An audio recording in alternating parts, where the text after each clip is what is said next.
So is everybody able to get logged in?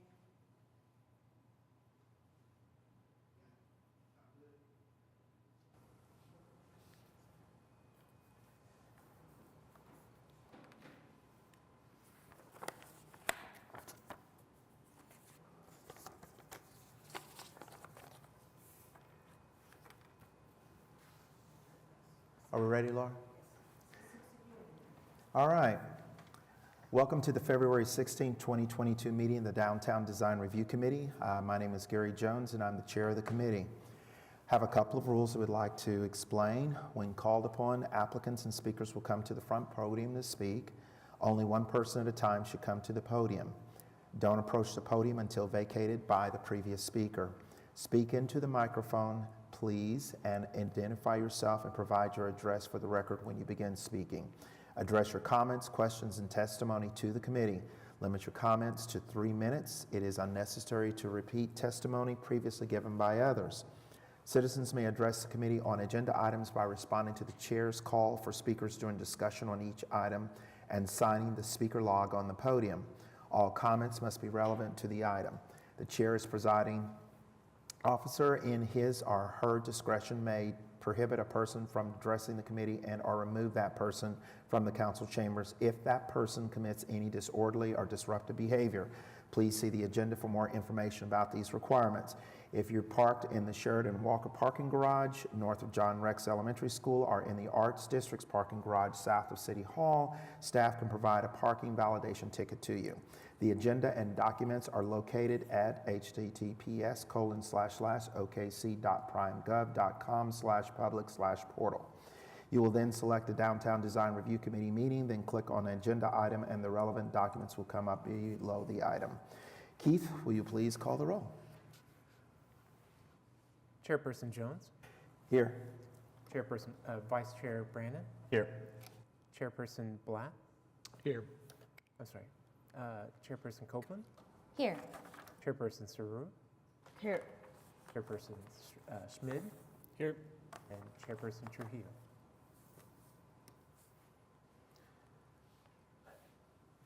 We have a quorum, so we're ready to begin today's business. First on the agenda is approval of the minutes. Do we have a motion? Make a motion to approve the January 19th, 2023 minutes. Have a second? Copeland, second. So we have a motion and a second. Please vote. So once you vote, and hopefully you click the button for the motion and the second after you voiced it, yes? Because those are not. It has not come up yet. It shows waiting. So you guys might refresh your screen and see if that. Yeah, because it's not even showing who made the motion or the second, so it's, So since we have it recorded into the record, can we go ahead and just take a voice vote? that is fine. And so the committee members can, if you would call their names, Keith. Chairperson Jones. Yes? Vice Chair Brandon. Yes. Committee Member Blatt. Yes. Committee Member Copeland. Yes. Committee Person Saru. And Committee Person Schmid. Yes. And Thank you. Motion passes. Next on the agenda is cases withdrawn. We have none. Next is continuance request. We have none. Excuse me, we have two. Oh, we do? Yes, we have had two of the cases on the agenda. The applicants have requested that they be continued. So we're going to need to take them up separately, but first we're going to allow Committee Member Blatt to recuse myself. Okay. recuse himself for the very first one we have to vote on, and then he can come back in and vote on the second one. Okay, my apologies, Laura, So please. that's fine. The first one we're going to be voting on is the smokestack, which is 22-00070. And they requested a continuance for 1 month. So that would be to the March 16th meeting. They have not provided us any additional information at this point since the last meeting. So are there any questions or comments? If there are none, we need a motion. in order to continue DTC A-22-000070 at 700 Couch Drive. And continue it to the March 16th meeting. Thank you. Make a motion to continue DTCA-22-00070 until the March 16th meeting. Second? Mariana Sarur, second. We have a second. Please vote.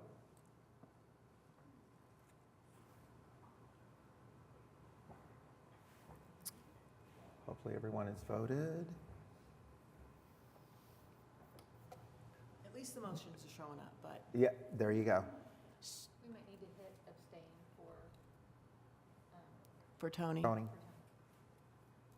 But also, he's voting under continuance and not under the actual agenda item. Motion passes. So I don't know how this works out. Well, it says passed, so. Did you saw it? Yes. Yeah. Okay, because I didn't see it. You saw it, okay. Oh, that's okay. So So now we're going to let. Tony can come back. Yeah. Tony, come That back motion in. passes. So the next item on continuance? The next one is item 6D, which is DTCA 23-00008, and they have requested it be continued for 2 months, so that would be to the April 20th meeting. Okay, if we could have a motion in order to continue until the April 20th meeting? I'll make that motion. Thank you. Need a second? Copeland, second. Thank you. We have a motion and a second. Please vote.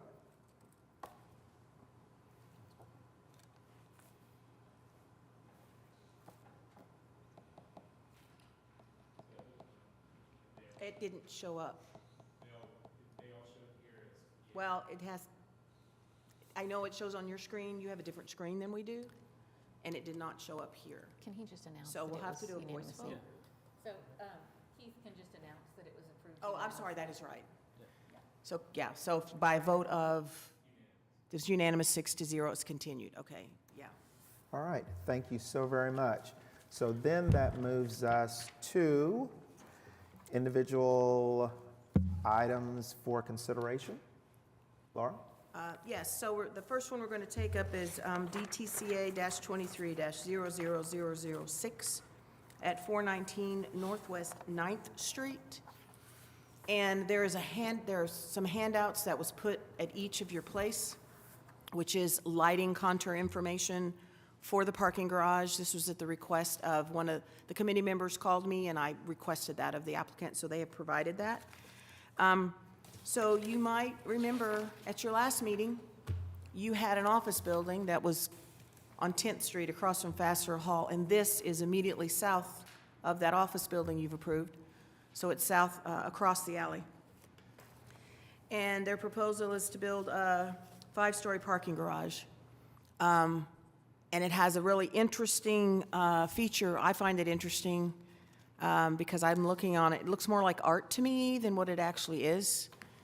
So when staff review, and I'll mention that here in a minute, when staff reviewed this, there's really only one guideline that we brought up, which seems kind of strange when you're looking at a parking garage, but it deals with non-residential buildings, first floor, are supposed to be 50% glass, basically. This street is not a retail priority street. You had a situation where you had a building that had a parking garage on the first floor on Broadway, at Broadway and 6th. At least one of you was on the committee at the time. That was retail priority. And in that case, they actually built the first floor and it made it look like it almost was something other than a parking garage. And we had them increase their height so it could be converted. That building never got built. It's still has construction fence around a dirt lot.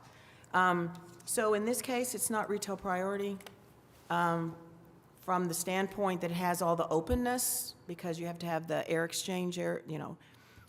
One could say that it literally is not solid. It has over 50% openness. It's just not glass. And staff was not concerned about that and didn't see that as an issue.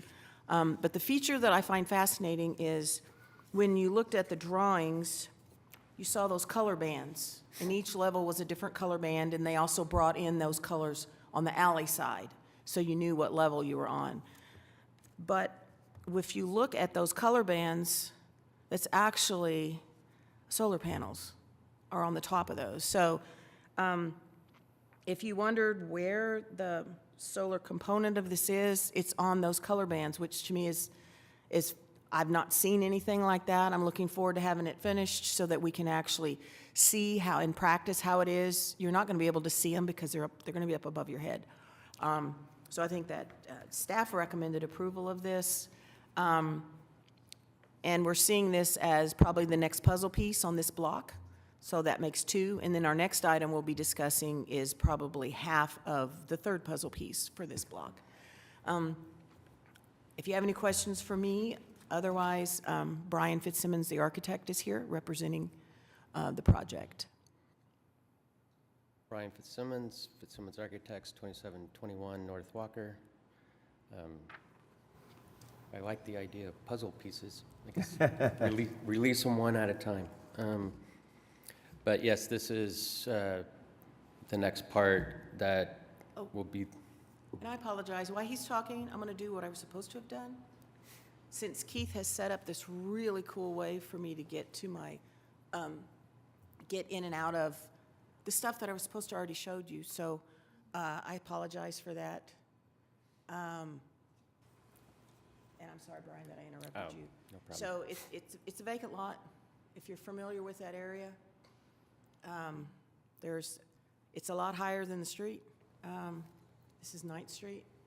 And the next case we're going to talk about involves that apartment building on the left. So this is looking down the alley, which, once they get started on this project, will look a lot different than it does today with all these big concrete blocks. But that they had to do something to keep people from off the property. Those are already removed. And so this is adjacent on the east, and this is across the street. We've got the two last houses in that area, very old houses. I was talking to the resident on the one on the left. Several of us probably know him when I was out taking pictures. And then adjacent on the west is a mural that was approved during COVID that you might remember, the mural that went up to thanking the medical professionals. And this is the site where you approved the office building last month. So I will just leave it on, I'll leave it on there. Sorry, Brian. It's okay. So this will be the parking structure that will accommodate parking, not just for the office building, but for the other 2 puzzle pieces, and ultimately the last piece that would be on the southwest corner. That will be staging area for the meantime to get all these projects done. We put the parking structure in the center of the block so that the corners could be active. That was purposeful. So the remaining structures will have activated on street level all along Hudson, all along 10th, and then also ultimately coming back on Walker. The adjacent structures will, and this will kind of feed into the next part as well, but it will have 12,000 square feet commercial with 84 apartments above it. And that's what you see on this image just over to the side. That's ghosted in. The solar, she mentioned the solar panels. This is a good experiment. It's interesting how many solar panels in a parking structure. By our calculations, the intent is that one band will actually be able to accommodate the parking garage and keep it off-grid in theory, even though it would be connected to the grid the way the OG&E rules work. And then the other band will serve as the house panel on the adjacent building, and then the third ban is intended to deal with car charging and some things like that. The way that it can all be wired up, it can serve different functions. And that's our estimate on how much solar energy it'll be able to collect. The color band's not just for wayfinding, but the image was kind of conceived as dusk. It's simple design, a parking garage, straightforward, color, and it moves in and out, so there's some shape and undulation, but a very kind of minimal approach to a parking garage. I'm sorry, can you talk about that additional information that you provided me on the lighting? Yeah, the extra information requested was, I think, regarding concerns about light spillover. So to light the top deck, the only truly practical way is to use pole lights, and we've used the shortest poles that are effective, and the amount of light to reach the minimum light requirements on that, which is about a 1/2 foot candle average. So by the time light gets to the very edges of that top deck, it's close to no foot candles. There will be no spillover. It'd be virtually zero by the time it got down to the ground. So that was a no. And we also kept them in the center as far back as possible, so they typically would not be seen from street. This perspective, even though it looks like that's all street, that's probably actually standing halfway into the next block. So.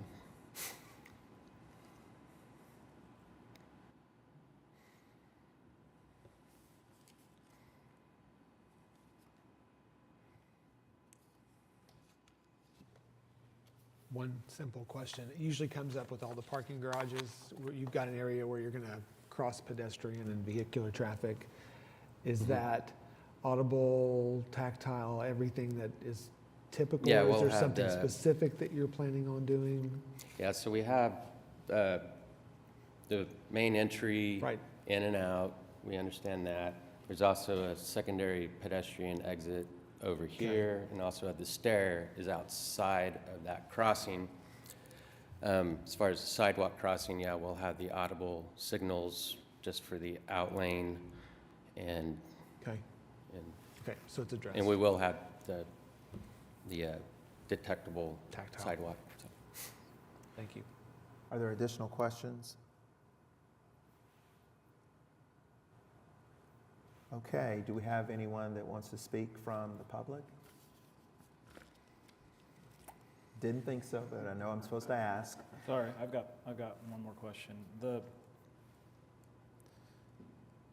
You have hit the requirement for street trees, but not necessarily the intent on creating a meaningful walkable district.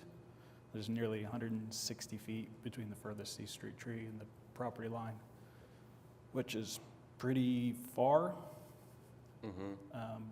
And I would imagine that the residential block to the east will have more meaningful landscape because of the use of mixed use and residential uses. And I'd like to know what's the thinking on not providing meaningful street trees for the majority of that south elevation. Well, there's a couple of factors that go into that. One, just from a purely practical, is shading the solar panels, but and also bigger challenge is there's a very minimal sidewalk or right-of-way. There's a total of 10 feet between the property line and the curb, and that creates, it's hard to get a significant street tree within that. And that's why they're actually on the other side of the sidewalk, which is where they belong. We did make efforts to provide a lot of landscaping. That screen wall will have, be rich in landscaping, and so that's the hope to balance that out, so. And from staff's perspective, I think the main issue is caused by the existing angled parking, which eats up more right-of-way than parallel parking, and they're leaving that. And Yeah, we're there not is- moving the curb line. Yeah, and there is a guideline that street trees lose out to sidewalks. And in this case, to get the screening across the front of the parking garage, the berm works really well. And yes, I would love to have had more trees, but then I also understand they would definitely impact the solar panels' effectiveness. Do we have to keep the parking right in front of the parking garage? We have no purview curb to curb. Okay. So we can't, you as a committee, we as staff can't really tell them, you have to take that out, because we only deal with curb inward. So unfortunately, that's, Who is curb outward? curb outward is Public Works Department. Public Works, okay. It's a bummer to have parking in front of a parking garage when you could do something more lovely, I guess. Just a comment. I do love your placement and the idea of putting in the center of the block, and that way your corners are activated. I do really appreciate that thought process and your planning. And it would be nice to see more softness to that streetscape, though. But I do understand also your constraints. Yeah, the parking, as we know, and this is to deal with parking as well, but that entire street, at least as it is right now, is, I remember a 3 weeks ago going to the ramen place, and I had to park over by St. Anthony's, so it's already a thing. It's a good thing that you have parking problems. So. Are there any other questions? Seeing as there are none, we're open to a motion. I'll make a motion to approve the application on the basis that the project complies with the regulations and guidelines of the Downtown Design District Zoning Ordinance as referenced in sections C and D of the staff report. Second. Sarur, the second. We have a motion and a second. Please vote.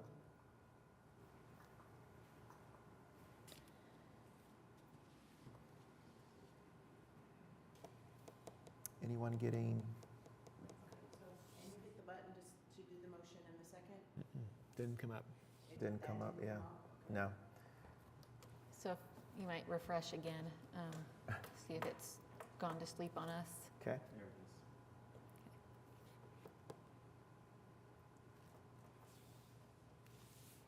Okay. Okay, I've got the ability to vote before I've got the ability to make a motion.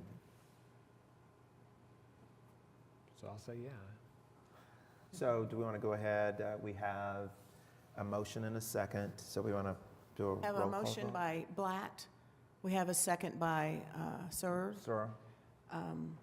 And so, Keith, if you want to call the roll. Committee member Brannon, Yeah. committee member Black, Yes. committee member Copeland, Yes. committee member Jones, Yes. committee member Sarur, Yep. committee member Schmid. Yes.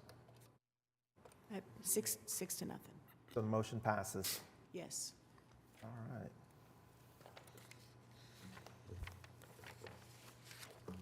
Okay, trying to move on. It's not coming off. The voting motion. Thank you. Okay, next we have case for individual consideration, DTCA 23-0007 at 407 Northwest 9th Street. So we need to get the screen to change, and I don't know how to do that.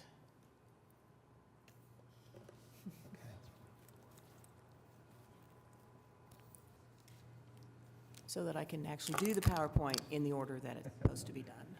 All types of fun today. Okay, there we go. Yes. Thank you. Okay, so. I need. Sorry, I could have actually done that part. Okay, so is it in the, oh. There it is, okay. Nope, I'm so sorry. I thought I hit the right one. Dang it. It is. Upper right. Yeah, I'm trying to, okay, why am I doing that? I forgot. We have a screen here and I'm not used to it yet. Okay, there we go. So this is the piece immediately east of the parking garage we just voted on. And this request currently is to demolish the fourplex or eightplex, depending on what part of history you read. I think it at one point had 8 and then whatever. As well as the bocce ball courts that are on the corner. If you have been out there lately, and they've actually blocked off the alley because it's collapsing, the same place where the retaining walls are collapsing. And that's the city. Yes, blocked and so there is something going on underneath the ground over there. And so it's got parking on the back. There's also a storm shelter, and they're proposing to remove all of that. The bocce ball courts, as I said, and those retaining walls. And this is looking north. It's on the left is the subject site. And I was able to confirm with the applicant, they're not going to mess with the street amenities that are at the corner that were done not that long ago. So we have bike racks, we have trash cans, and then there's benches that are around the corner. And there is angled parking. It's on the right here, and there's angled parking in front of it because there's angled parking all down that street. And I was there on a Sunday, and I guess everybody goes to Jimmy's Eggs for breakfast on Sunday if they're not going over to Neighborhood Jam. So I guess those are the two places to go. And there was a lot of activity when I was out there. So since this is down on, it's not in the middle of the block, it is across from several eating places that have gone in, as well as some vacant lots are still there. And then this is the site we just talked about for the parking garage. So I'm going to go back to this. So the information I provided in the staff report, I provided some background information on this building. It was included in phase 1 of the intensive level survey, which was from 2009. And that indicated that this structure was not eligible to be individually listed on the National Register, and it doesn't fall within boundaries of an identified historic district. It appears that it was built it first appeared in 1922, so it has been there for quite some time. It is currently vacant. Based on it, looked like all the electric meters had finally been pulled when I was out there a couple of weeks ago. And the information they provided, which to address the guidelines for demolition, where they provided a structural letter that I included in your packet, talking about the condition of the structure. They also provided some pictures, which you received as part of your packet, as well as, and Brian referenced this a while ago, they are proposing a new structure, but they haven't come forward with that yet. But on the drawings that he submitted, and there was an overall drawing that showed the building that you approved last month, that showed the parking garage, and it showed this corner, and it showed the structure to be removed, and then they showed a potential footprint for the replacement building. And he referenced it earlier, it'd be a mixed use that had residential upstairs and retail-type uses and office potentially on the first floor. Staff always hates to lose part of our history, and so we look at this very carefully. And given the fact that we have the letter from the structural engineer the pictures clearly showing the condition of the structure, and the fact that they are also complying by saying, we're going to come in and put this. It'd have been nice if they were ready to go forward with that one, but they're not. But I think that will be coming in the near future for your consideration. We did indicate in the staff report that nothing said that the structure was an imminent threat, although there's some soil issues going on in that area that are affecting not only this building, but everything around it. And the last thing that we had in the discussion in the staff report talks about how the regulations and guidelines support diverse forms of activity and promote development and redevelopment of the downtown area. And the redevelopment is what I want to stress. And keeping that building at that location could compromise the successful redevelopment of the site, because I believe they're having to look at the grade of the area, the location of that building, the grade of the adjacent piece where the bocce ball courts is, which is much less, and there's a lot of work that's going to have to be done to redevelop that area. Staff is recommending approval of this with all the information that has been provided. And once again, the applicant and architect is here to speak on this or answer any questions you might have. Are there any questions for Laura? Okay. You don't have to introduce yourself. We got you. Okay. Pretty much as she said, it is interesting as we were looking at the building closer that the thing's leaning. You can see it in a couple of the photographs where the parapet's bowing inward on one side and bowing outward on the other side. The soils are loose in the future buildings, you know, it'll be on piers, so we kind of bypass some of those issues. The ultimate reason for this to come down is obviously for the redevelopment and the construction of the parking, which this site is literally a story from Alley to 9th Street. And so to activate the street, the new structure will literally be digging into the site. So the commercial structure or commercial aspects, those will be entered from the street side on both Hudson and 9th, but the apartments are actually able to be entered on the alley side. You actually enter the second floor, so split level in a way. That's kind of interesting on how much grade is happening there. When we began to do the excavation for the garage, this building will also be surrounded by 2 lower excavations, which probably would be challenging to keep it standing for too much longer in that regard. That's the basics. So. Are there any questions or comments? I'm just curious about time frame. So the one thing that's keeping this project moving is that there's legal obligations to finish the office building by a certain time period. The parking garage is part of that, to provide parking for that major tenant.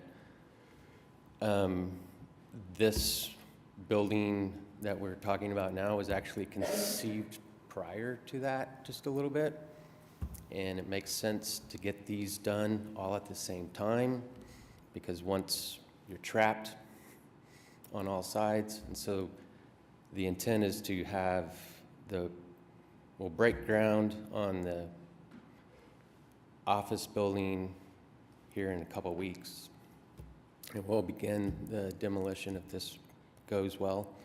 We're getting OG&E to confirming their contractors, but bringing in new power, burying the lines. There's a lot of other things that are happening. Then the parking structure, within a couple of months after that, will begin construction in earnest. Concrete structures, so kind of shuffling the concrete around. And so then 3 months after that, the intent is to start both apartment buildings. And so here in a couple months, you should see the apartment buildings. Any additional questions? Once the building is removed and demoed, the existing building, what will the site look like in the meantime while we are in the waiting period? It will be a whole lot of excavation.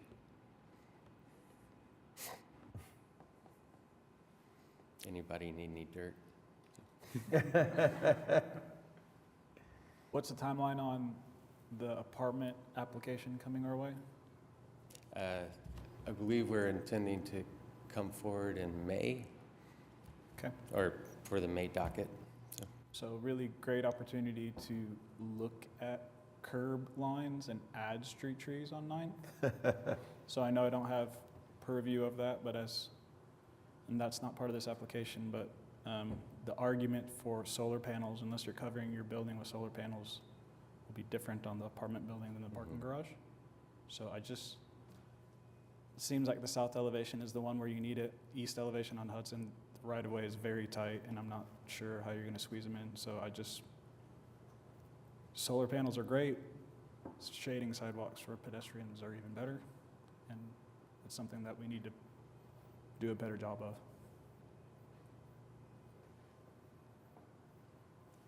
Other comments?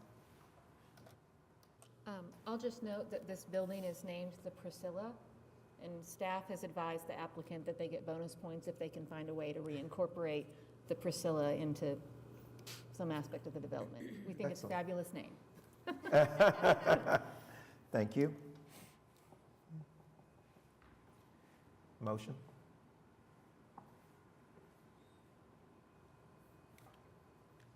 And this is still on the last one? So I don't know how we get it to switch to the current one we need to vote on?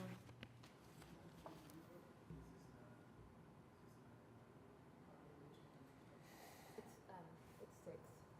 Yeah, we're talking about 7. Evan? 6 was the last one.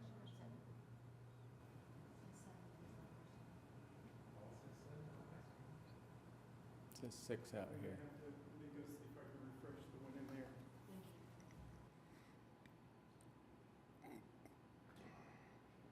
Okay, so do we want? Yes. So I think we can still just do a vote, and it'll Yeah. be under the wrong item, Yeah. but we'll correct that in the minutes, so we can just still And just call to for the so vote. just to clarify, we are voting on DTCA-23-00007 at 407 Northwest 9th Street.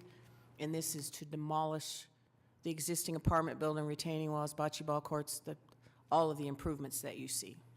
I'm sorry, I didn't catch who made the motion and who seconded. We haven't. We yet. haven't done that yet. That we were I make waiting. a motion to approve the application on the basis that the design complies with the regulations and guidelines of the Downtown Design District zoning ordinance as referenced in section C and D of the staff report. We have a motion second. Sarur, the second. We have a motion and a second. Okay, and I'm sorry, the second was Mariana? Sora. Okay. Yeah.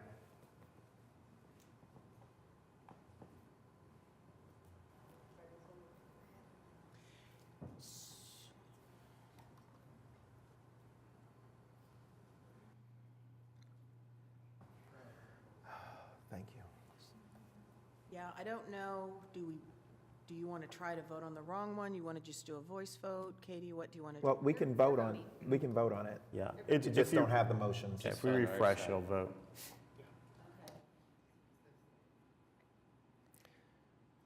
Missed the green light bulbs. He's trying to refresh it, and I don't know if it's actually going to do anything. So Keith, can you see how everyone has voted other than?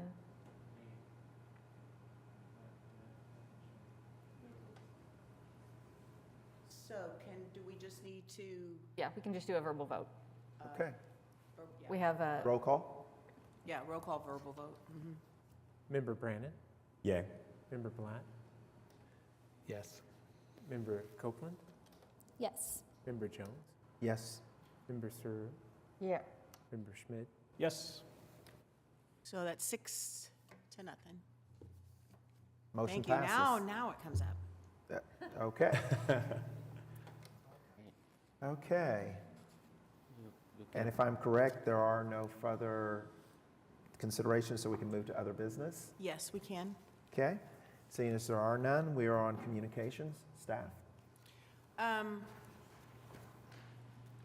Check your calendars. I'll try to get out an early quorum call to you guys. We have a meeting next month. You continue to case 2 next month. And then I will see if Katie wants to say anything about the upcoming training. yep, so you all should have received an invite to the Commission Committee training March 24th at the Convention Center. So if you can accept or deny that in the not too distant future, so we have a good idea of head count and that sort of thing. Hope everybody can attend. Thank you, Katie. Committee members, any comments or questions? Seeing as there are none, don't need a motion to adjourn, we just adjourn, right? Right.